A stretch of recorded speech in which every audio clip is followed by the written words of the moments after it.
ሰላም እንዴት ናችሁ? እዚህ ጋር የጠየቃችሁኝ ጥያቄ አለ።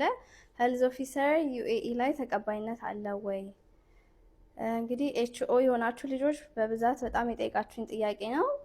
ከዚህ በፊትም እኔ አንድ ኤችኦ የሆነ ክላይንት ነበረኝ።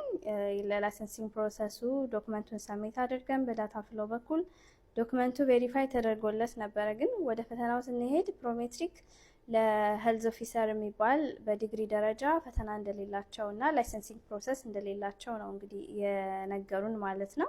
ግን ከዲኤችኤ ደግሞ ያገኘሁት መረጃ ምንድን ነው ያሉት፣ ሄልዝ ኦፊሰር ፐብሊክ ሄልዝ ስፔሻሊስት ተብሎ በሐኪም ስር ከላይክ ሜዲካል ዶክተር ያላቸው ሰዎች ድጋሚ ደግሞ ፐብሊክ ሄልዝ ስፔሻሊስት ተብሎ እንደ ስፔሻሊቲ ግን አለ እና የተለያዩ እዚህ የመንግስት ሪሰርች ተቋማት ላይ ይሰራሉ። ለእነሱ ነው እንጂ ያለው በዲግሪ ደረጃ ሄልዝ ኦፊሰር ተብሎ እኔ አላገኘሁም።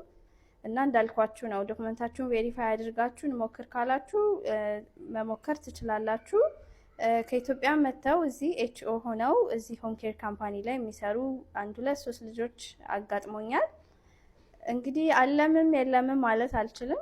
ግን ላይክ እንደ ኢትዮጵያ እንደዚህ ክሊኒክ ላይ ምናምን ላይሰንስ ኖሯችሁ የምትሰሩበት አይደለም። ግን እንደዚህ የሪሰርች ተቋማት ላይ አካዳሚክ ላይ ምናምን ልትሰሩበት ትችላላችሁ። እና እዚህ ዩኤኢ ላይ ሄልዝ ኦፊሰር ተብሎ ላይሰንሲንግ ፕሮሰስ የለውም። እንደዛም ሆኖ የሚሰሩ ሆስፒታል ላይ ክሊኒክ ላይ ምናምን የሚሰሩ ሰዎችም አላገኘሁም። ግን እንዳልኳችሁ አካዳሚክ ላይ ምናምን የሚሰሩ ሰዎች አሉ፣ ፐብሊክ ሄልዝ ፕሮፌሽናል ሆነው ማለት ነው። እሱን እንግዲህ እናንተ ደግሞ በራሳችሁ ቼክ አድርጉና በደንብ ሪሰርች አድርጋችሁ ስራ እናገኝበታለን ወይ ምናምን ብላችሁ በራሳችሁ ቼክ አድርጋችሁ መምጣትና መፈለግ ትችላላችሁ ማለት ነው። ሄልዝ ኦፊሰር ሆናችሁ እዚህ ዩኤኢ ላይ የምትሰሩ ሰዎች ካላችሁ ኮሜንት ስር መልስ መልሱላቸው።